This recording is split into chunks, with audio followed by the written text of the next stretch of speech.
Toutes et à tous, merci d'être parmi nous pour cette matinée, ce café de l'innovation, sans jeu de mots.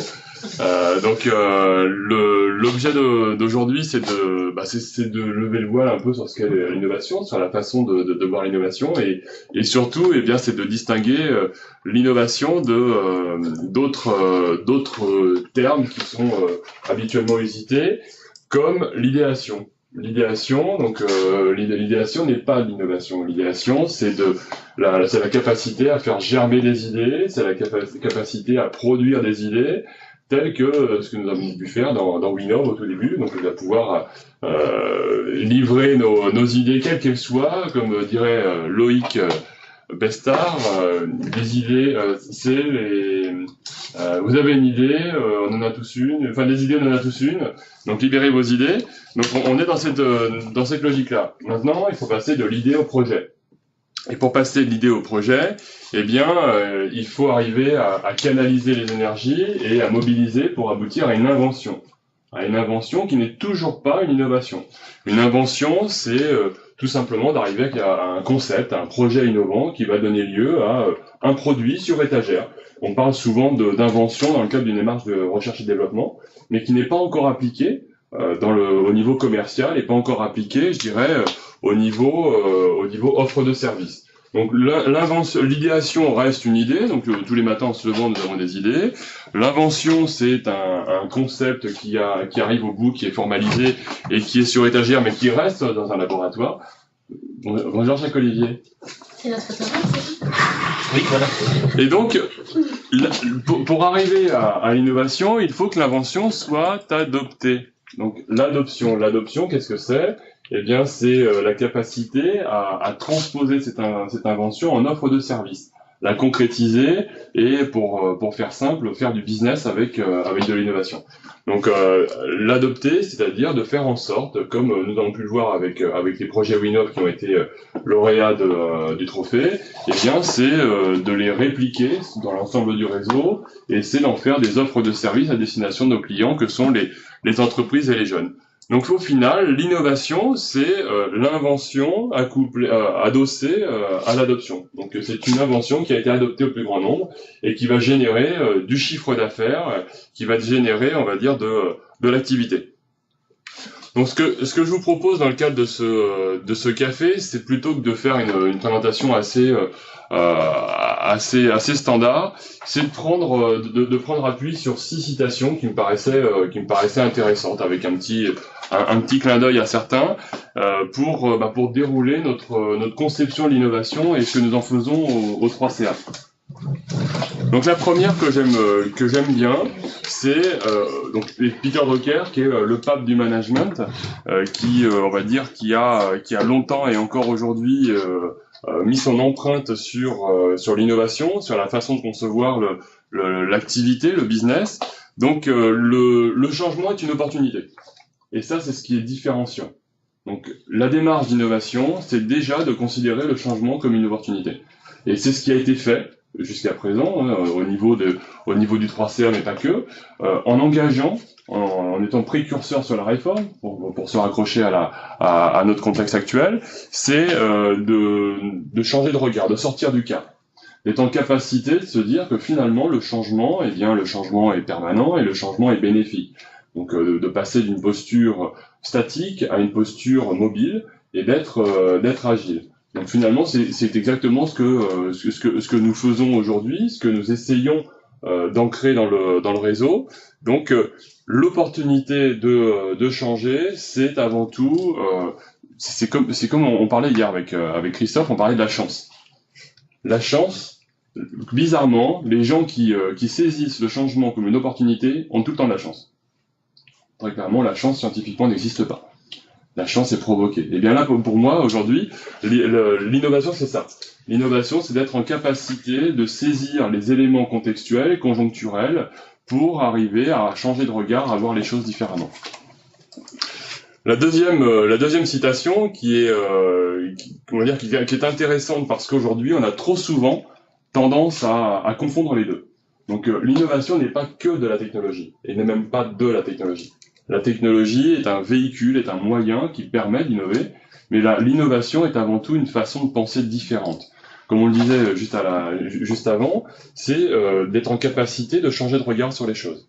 Et donc, c'est ce que nous faisons aujourd'hui dans notre démarche de Pôle Innovation, c'est de favoriser le penser différemment.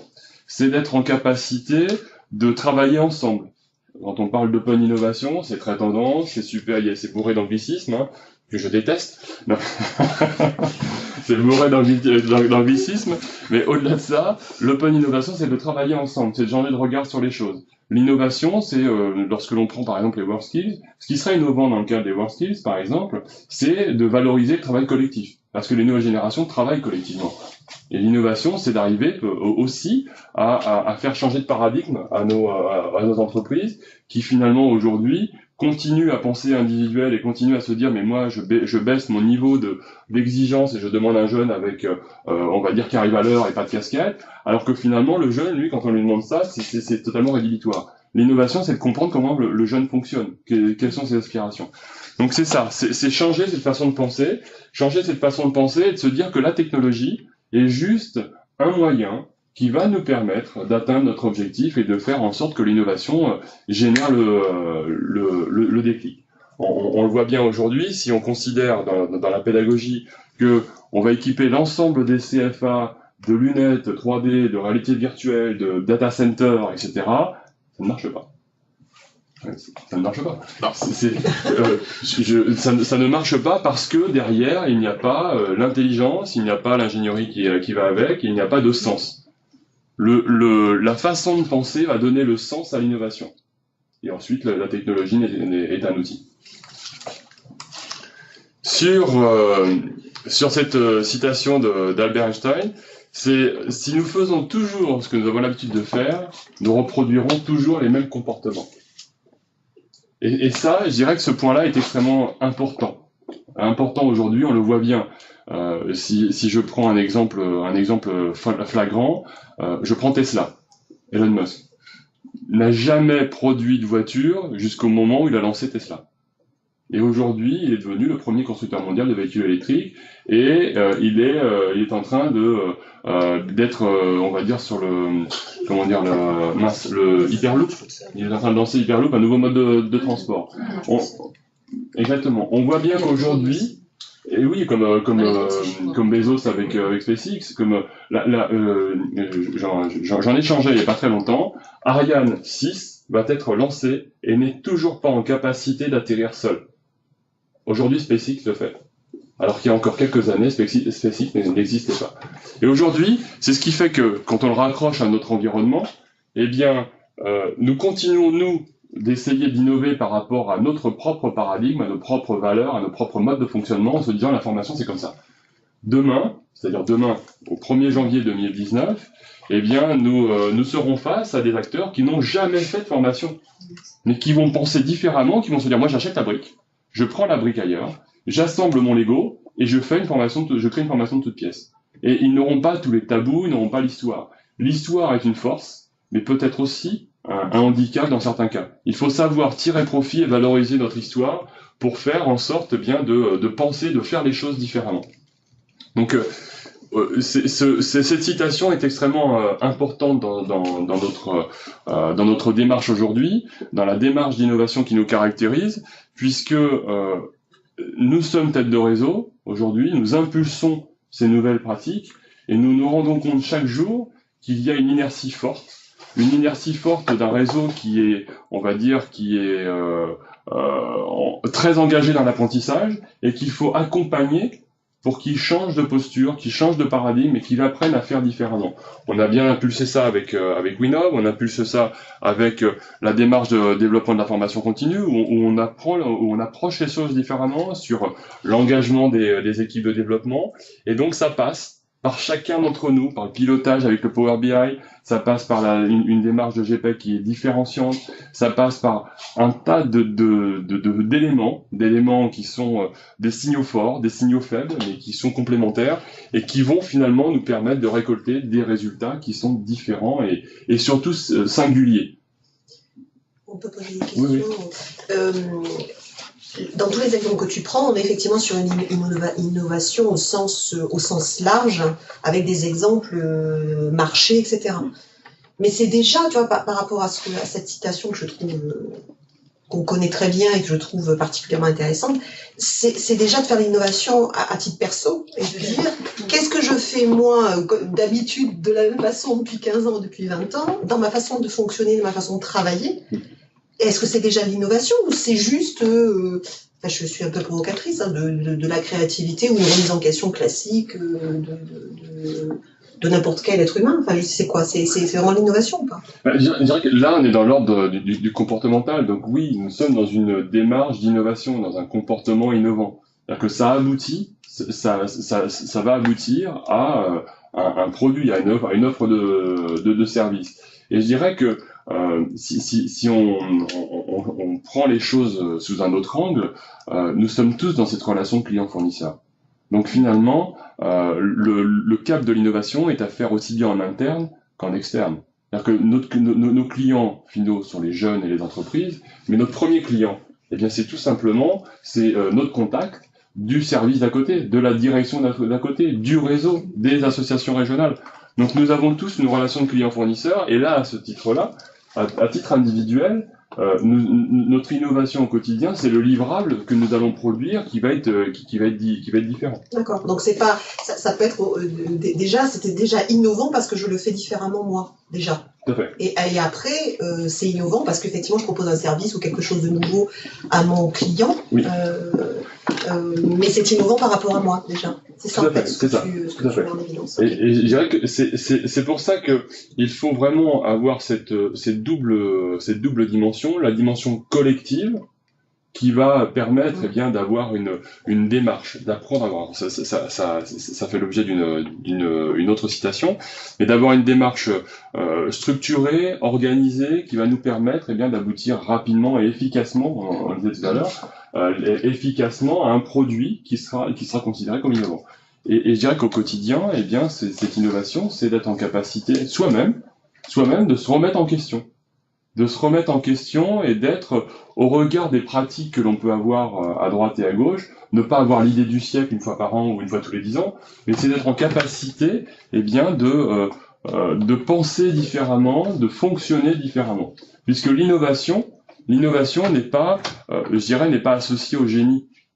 Le génie va avoir l'idée du siècle et va déposer son brevet, et donc après là-dessus tu peux réagir, Jacques-Olivier, hein. C'est vrai qu'on tourne autour, moi j'ai une formation juridique, donc il y a toujours deux parties, hein.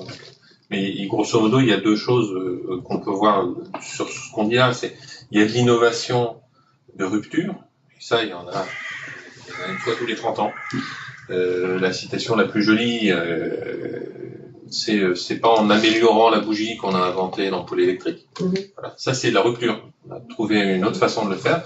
Et puis, il y a l'innovation du quotidien qui est de l'adaptation, de l'amélioration, de l'évolution. C'est ce qu'on fait beaucoup au 3CA. On améliore l'apprentissage tout le temps. Et donc, et pour être là-dedans, pour être dans l'amélioration au quotidien, c'est vrai que il faut éviter de reproduire toujours la même chose. Il faut changer de regard, changer de posture, se demander, tiens, au fait, qu'est-ce que je fais? Est-ce que en faisant autrement, ça va pas m'amener d'autres choses? Deuxième citation, donc l'innovation n'est pas un flash de génie, c'est un travail difficile. C'est un travail qui doit être organisé, donc c'est ce que nous faisons depuis quelques mois maintenant, depuis près d'un an et demi. En effet, un éclair de génie, un flash de génie, eh bien, ça arrive une fois tous les 10 ans, et en règle générale, eh bien, ça débouche sur une invention qui, comme je le disais tout à l'heure, n'est pas un lien avec une offre de service, n'est pas un lien qui est commercialisable, mais plutôt quelque chose qui reste dans les cartons d'un département recherche et développement. Là, nous sommes bien dans la capacité de sortir un produit, de sortir des formations qui soient commercialisables et surtout qui répondent aux attentes de nos clients. Ou même, comme elle a pu le faire Steve Jobs avec l'iPhone, de générer un besoin, de créer un nouveau besoin. Donc, il est nécessaire de structurer la démarche, de structurer l'organisation et aujourd'hui, c'est ce qui est fait à travers de WinLab, c'est ce qui est fait aussi bien en innovation au sens large qu'en innovation pédagogique.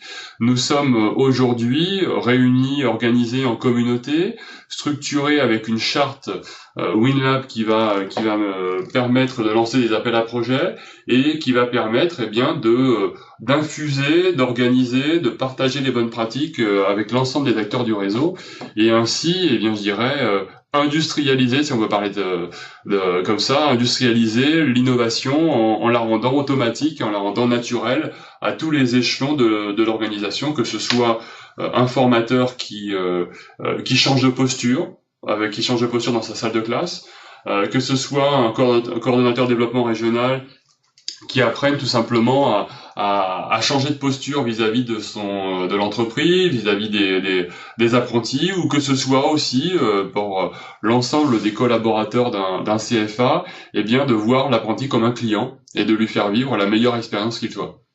Donc c'est ça, l'innovation, c'est une capacité à s'organiser chaque jour, à structurer son action et surtout pas improviser en partant du principe que la créativité, l'innovation, ça s'improvise au jour le jour.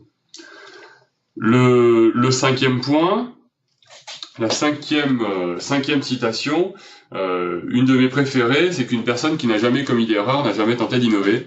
L'innovation, c'est ça, c'est le droit à l'erreur, c'est la capacité de se tromper et de tirer profit de ces erreurs. Une chose est claire, c'est qu'aujourd'hui, de plus en plus, je dirais que le modèle anglo-saxon a déjà ce coup d'avance sur nous, c'est-à-dire autorise le droit à l'erreur et on va dire le valorise. Nous aujourd'hui dans l'innovation, c'est notre angle d'attaque, c'est notre position. Parce que l'innovation, les nouveaux produits naissent des erreurs. Je prends un exemple qui est ultra connu, c'est le post-it. Le post-it chez 3M, le post-it à l'origine était une erreur de colle qui ne tenait pas, et donc c'est ce qui a donné lieu au post-it. On voit très clairement qu'aujourd'hui, on l'a vu tout à l'heure, le changement de posture, la mise en place d'organisation, le changer de regard, le droit à l'erreur, tous ces éléments-là sont nécessaires et sont indispensables pour arriver à avoir des équipes qui sont confiantes, des équipes qui ont envie d'avancer et des équipes qui ont envie de faire émerger de nouvelles idées et qui sont force de proposition. On parle même tout le temps d'innovation collaborative, d'open innovation, où le collectif, le collaboratif est plus fort qu'une seule et même personne. Le droit à l'erreur, c'est ça. C'est d'être en capacité de ne pas avoir peur du jugement des autres, de ne pas avoir peur de ce que dira son manager, et de se dire je me lance, je propose, et puis de toute façon l'idée sera bonne. Et je reprends un peu la petite phrase de Winov, il n'y a pas de mauvaise idée, il n'y a pas de mauvaise idée, il n'y a que des idées. Donc il est vraiment important d'avoir ça en tête et d'être en capacité d'admettre l'erreur et d'en tirer les bonnes expériences. Et la dernière, donc le plus difficile dans l'innovation, de la transformer en vrai business. Oui, c'est exactement ça. C'est une innovation, c'est du business. Une innovation, ce n'est pas destiné à rester sur une étagère. Une innovation, pour être une innovation, doit rencontrer son public. Donc il faut, bien entendu, être à l'écoute des clients, être à l'écoute de l'expérience client, travailler sur l'adéquation entre les services, les formations que l'on peut proposer et les attentes présentes et futures. Et pour ça, il faut être en capacité d'être une vigie. Et là, WinLab est un outil, est un moyen qui nous permet d'être la vigie du BTP, la vigie de la formation du BTP, pour dessiner les métiers de demain. Et rappelons-le, 60% des métiers qui seront exercés d'ici 2030 n'existent pas encore. Donc il est indispensable pour nous d'avoir ces deux pieds ancrés, un dans l'organisation, dans la structuration et l'amélioration continue de nos process, qui garantit bien la qualité de service, et puis l'autre dans le futur, l'autre qui autorise l'erreur, l'autre qui permet d'être disruptif, d'être créatif et de ne pas avoir peur de bousculer un peu nos modèles existants. Donc toutes ces citations, ces 6 citations, eh bien démontrent bien que l'innovation, eh bien c'est tout sauf de l'improvisation, c'est tout sauf de la création débridée sans aucune solution derrière, et que l'innovation c'est avant tout de l'intelligence collective, et que tout à chacun est en capacité d'innover. Il n'y a pas que le digital pour innover. Merci à vous.